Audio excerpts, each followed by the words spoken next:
Hello students. मागच्या टॉपिकमध्ये आपलं chapter number 4 संपलं होतं, बरोबर.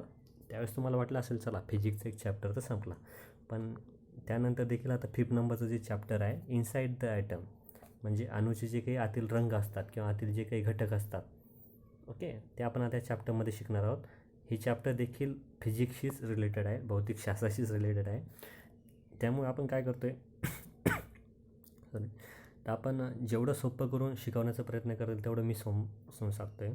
आणि तुम्हाला या आधारित जी काही माहिती मिळत असेल इंटरनेट थ्रू म्हणा किंवा पुस्तकांद्वारे, तुम्ही देखील घेण्याची माहिती करा, जेणेकरून तुम्हाला हे टॉपिक्स सोपे जातील समजण्यासाठी. ओके. सो आजचं आपलं 5th नंबरचं चॅप्टर आहे इनसाइड द ॲटम. म्हणजे ॲटम म्हणजे काय? अणू. काय सूक्ष्मातला सूक्ष्म जो कण असतो त्याला आपण अणू म्हणत असतो. आता या अणूचे आतील रंग म्हणजे एक्झॅक्टली अणू असतो तरी काय ते आपण आता शिकूया. कॅन यू रिकॉल, म्हणजे जे काही मागे तुम्ही शिकला असेल जसं 7th स्टँडर्डमध्ये, त्या आधारे तुम्हाला या प्रश्नांची उत्तरं द्यायची आहेत. नंबर 1चा क्वेश्चन आहे, what is mean by matter. Matter म्हणजे काय? द्रव्य, पदार्थ. तर मग द्रव्य किंवा पदार्थ म्हणजे काय ते लिहायचं आहे. सेकंड आहे, what is an atom. Atom म्हणजे काय? अणू म्हणजे काय, त्याचा आन्सर तुम्हाला तिथे लिहायचं आहे. What is the smallest unit of matter. द्रव्याचा सर्वात लहान घटक कोणता असतो? ऑफकोर्सली तो असतो ॲटमच, अणू असतो. ओके. आणि 2 अणूंपासून एक मॉलिक्यूल म्हणजे रेणू तयार होत असतो, हे देखील आपण शिकलेलो याआधी. सो आता नेमकं एक्झॅक्टली आपल्याला या चॅप्टरमध्ये आपल्याला अणूबद्दलची माहिती घ्यायची आहे. तर आता अणू नेमका एक्झॅक्ट आहे तरी काय, कोणी शोधला, कसा शोधला, त्याचे बरेचसे सिद्धांत आहेत. वेगवेगळ्या शास्त्रज्ञांनी भरपूर त्याच्यावर संशोधन करून त्याबद्दल माहिती दिली आहे, ते आपण आता या चॅप्टरमध्ये शिकणार आहोत. ओके. सो तर मग आपण आपल्या चॅप्टरला आता सुरुवात करतो आहे. We have seen that matter is made of molecules. आता मॉलिक्युल्स म्हणजे काय? तर रेणू. आता आपण पाहिलेत की आपल्या पृथ्वीवरील बरेचसे द्रव्य जे आहेत, पदार्थ जे आहेत, ते काय रेणूंपासून बनलेले आहेत, बरोबर, किंवा असतात. Molecules are form from atoms. तर मग आता हे जे बरेचसे पदार्थ हे रेणूंपासून तयार झाले, बरोबर. तर मग रेणू कोणापासून तयार झाले आहेत? तर रेणू हे अणूंपासून तयार झालेले आहेत. Okay.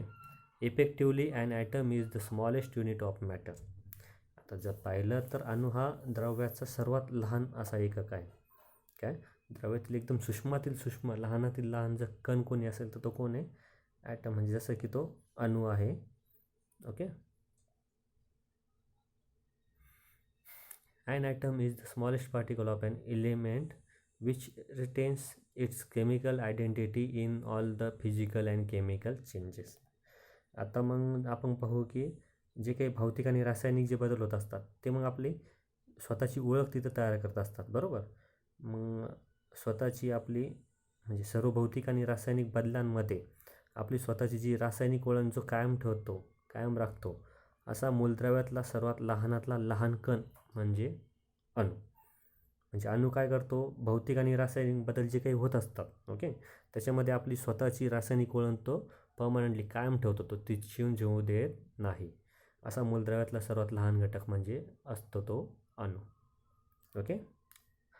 The table 5.1 shows name and formula of some substances. आता खाली 5.1 नंबरमध्ये जो काही तक्ता दिला आहे तो त्याच्यामध्ये आपण काही पदार्थांचे प्रकार आणि पदार्थांची नावं, त्यांचे प्रकार आणि त्यांची सूत्र तिथं खाली दिलेली आहेत. Complete the table by putting tick marks in appropriate box to indicate the information of the smallest particle and the type of matter.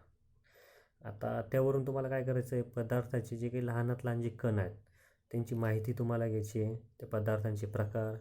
मग अशा पद्धतीने ती माहिती तुम्हाला भरायची आहे. ओके. सो तर पहिले जे काही हेडलाईन्स आहेत, हे जे काही चार्टमधील जे काही महत्त्वाचे पार्ट्स जे आहेत ते पहिले आपण समजून घेऊया. नंबर 1 आहे name of substance. Name of substance म्हणजे काय? तर पदार्थाचं नाव. म्हणजे जे काही पदार्थ असणार आहेत, द्रव असणार जे काही, त्यांची नावं फर्स्टमध्ये दिलेली आहेत. सेकंडमध्ये त्यांचं दिलं आहे फॉर्म्युला, म्हणजे त्यांचं सूत्र, ते कशा पद्धतीने तयार होतात, कशापासून तयार होतात ते फॉर्म्युलामध्ये दिलं आहे. नंतर मोठा पॉईंट आहे आपला smallest particle of the substance. पदार्थाचं सगळ्यात लहानातील लहान कण म्हणजेच कोण? अणू. की जसं की इज ॲन ॲटम, तो जर अणू असेल, एक ओके अणू असेल तर मग तिथं राईट टिक करायची तुम्हाला. इज अ मॉलिक्यूल, तो जर रेणू असेल तर मग सेकंडमध्ये टिक करायची. थर्ड पहा, single type of atoms in the molecule. म्हणजे रेणूमधला अणू एकाच प्रकारचे, म्हणजे तो रेणूमधला अणू असू शकतो पण तो कसा एकाच प्रकारमध्ये तो असेल. थोडंसं कन्फ्युजिंग पॉईंट आहे पहा. Different types of atoms in the molecule, म्हणजे रेणूमधले अणू पण ते कसे अनेक प्रकारचे. थर्डमध्ये काय असणार आहे, रेणूमधला अणू म्हणजे रेणूमधला कण पण तो कसा असणार आहे एकाच टाईपचा तो असणार आहे. आणि फोर्थमध्ये काय, रेणूमधलाच कण असणार आहे, अणू असणार आहे पण त्याच्यामध्ये वेगवेगळे प्रकार राहणार आहेत. कोणाचे, अणूचे. ओके. आणि लास्ट पॉईंट आहे आपला टाईप ऑफ मॅटर, म्हणजे पदार्थाचे प्रकार. तो कोणत्या प्रकारामध्ये मोडतो, एलिमेंटमध्ये मोडतो की कंपाऊंडमध्ये मोडतो. एलिमेंट म्हणजे काय, मूलद्रव्य, आणि कंपाऊंड म्हणजे काय, संयुग. आता एलिमेंट जे मूलद्रव्य खास करून आपल्याला नेचरमध्ये, परिसरामध्ये, इन्व्हायरमेंटमध्ये आपल्याला ते सापडत असतात. आणि कंपाऊंड जे संयुग आहे ते आपण तयार करत असतो. ओके. सो तर आपण एक उदाहरणच आपण पाहूया, म्हणजे आपल्याला समजण्यासाठी देखील सोपं जाईल. नंबर 1 आहे आपलं वॉटर. वॉटर मीन्स पाणी. पाण्याचा फॉर्म्युला काय तयार होण्याचा, H2O, म्हणजे हायड्रोजनचे 2 रेणू आणि ऑक्सिजन यांना एकत्र केल्यात काय तयार होतं, पाणी. मग आता तो ॲटम आहे का, तर नाही. कोण आहे तो, इज अ मॉलिक्यूल, म्हणून मॉलिक्यूल सेकंडमध्ये आपण टिक केली कारण की तो एक रेणू आहे. मग आता रेणू म्हटलं, पाण्यातले जे काही रेणू आहेत ते एकाच प्रकारचे असतात का, नाही, ते वेगवेगळ्या प्रकारचे असतात, म्हणून फोर्थमध्ये सुद्धा राईट टिक केलेली आहे. मग ते काही मूलद्रव्य आहे का, एलिमेंट आहे का, नाही, ते कोण आहे, कंपाऊंड, ते संयुग आहे. आलं लक्षात. सेकंड आहे ऑक्सिजन, त्याचा फॉर्म्युला आहे O2. मग ते काय आहे, ऑक्सिजन काय आहे, एक रेणूच आहे पण तो रेणू आहे पण तो कसा आहे एकच प्रकारचा, तो रेणूमधला एकच प्रकारचा तो अणू आहे. आणि ते काय शक्यतो आपल्याला कुठे वातावरणात सापडते, आहे की नाही, म्हणून ते काय आहे, मूलद्रव्य ते आहे, एलिमेंट ते आहे. आता वॉटर काय तिथे मिक्स तयार होतं, म्हणजे ते दोन मिळून एक तयार होतं आहे ना, म्हणून ते कसं आलं, कंपाऊंडमध्ये आलं आहे. म्हणून पहा कंपाऊंडमध्ये बाकी कोणी आहे का, नाही, ते पुढे आपल्याला ठरवायचंच आहे. थर्ड त्यांनी इथं दिलेलं आहे helium.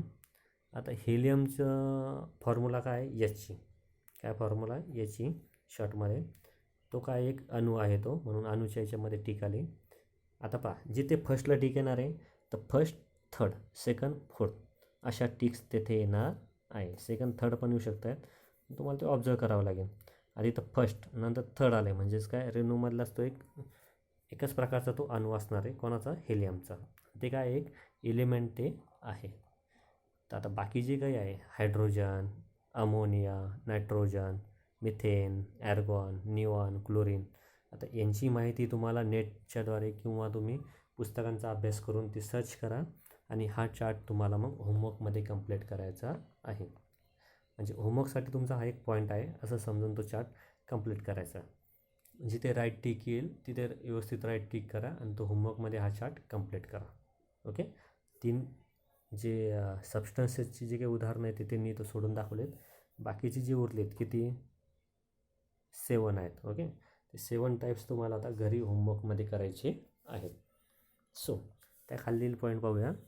We have learned in the earlier standard that the smallest particle of most of the substances are molecules.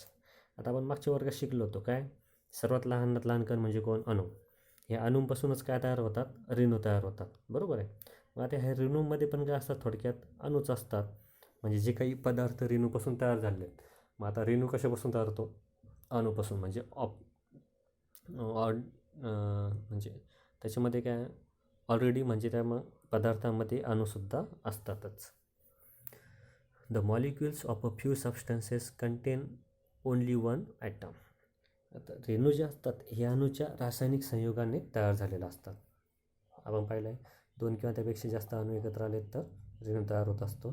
तर ते केमिकल रिॲक्शनने ते तयार होत असतात थोडक्यात. Okay. From this we understand that the smallest particle of an element taking part in chemical combination is an atom.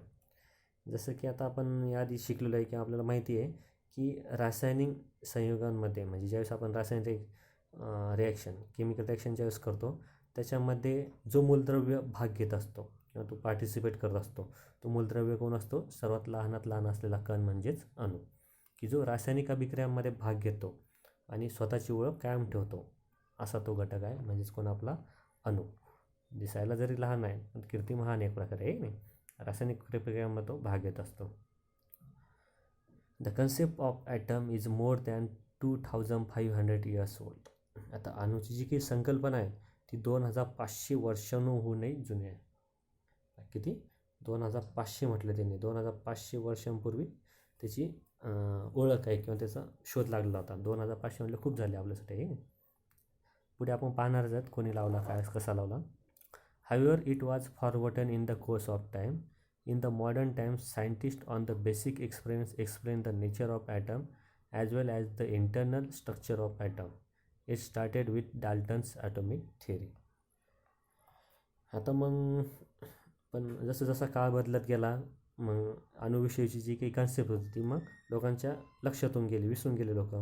मग पुढं मग या अणूचं जे स्वरूप आहे मग आधुनिक काळामध्ये मॉडर्न युग आलं त्याच्यामध्ये मग वेगवेगळ्या शास्त्रज्ञांनी त्यांच्या पद्धतीने अणूचं स्वरूप स्पष्ट केलं. त्याबद्दल त्यांनी बरेचसे थेरी सिद्धांत त्यांनी मांडले.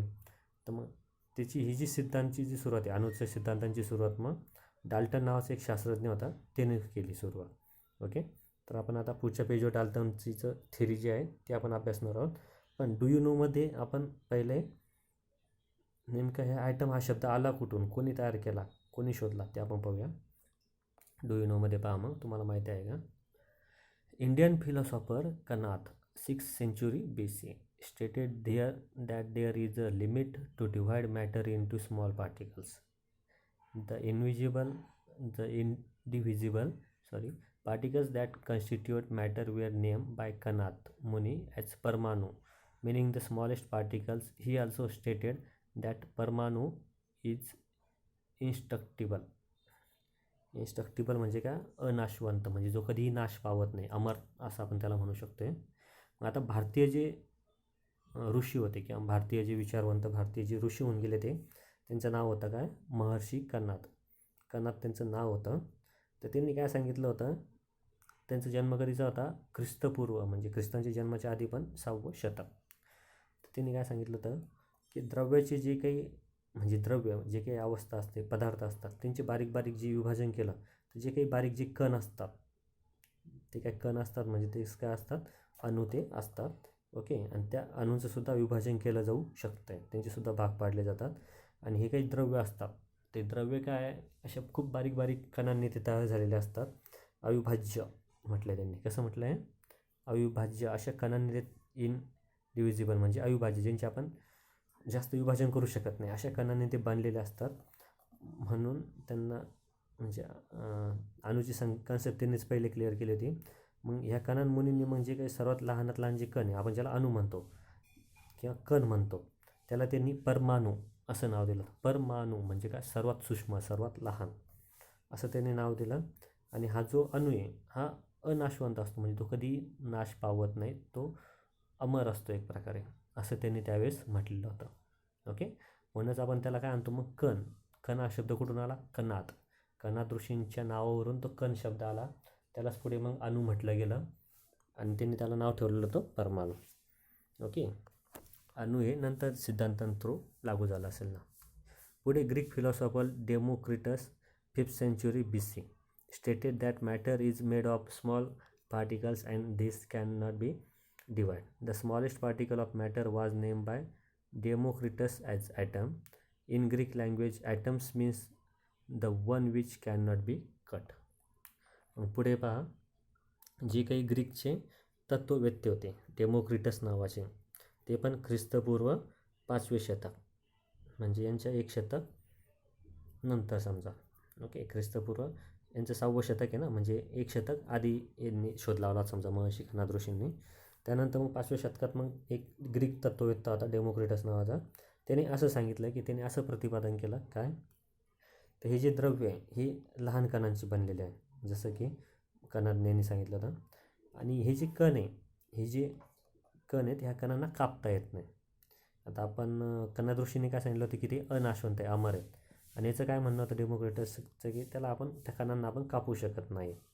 आणि हे जे मग बारीक बारीक एकदम लहानात लहान सूक्ष्म जे कण आहेत या कणांनाच त्याने ॲटम असं नाव दिलं होतं.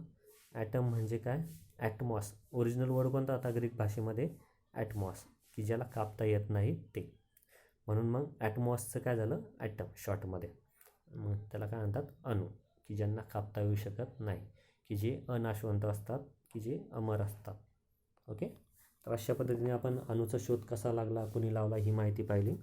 तर आता होमवर्कमध्ये तुम्ही काय करणार आहात, हे जे स्टार्टिंगचे जे काही 3 क्वेश्चन्स आहेत, कॅन यू रिकॉल, त्याचे आन्सर लिहा. येलो जे चार्ट आहे तो कंप्लीट करा. आणि हा डू यू नो खूपच इम्पॉर्टंट पॅराग्राफ आहे, तो इंग्लिश टू मराठी तुम्हाला लिहायचा आहे. Okay, so good day.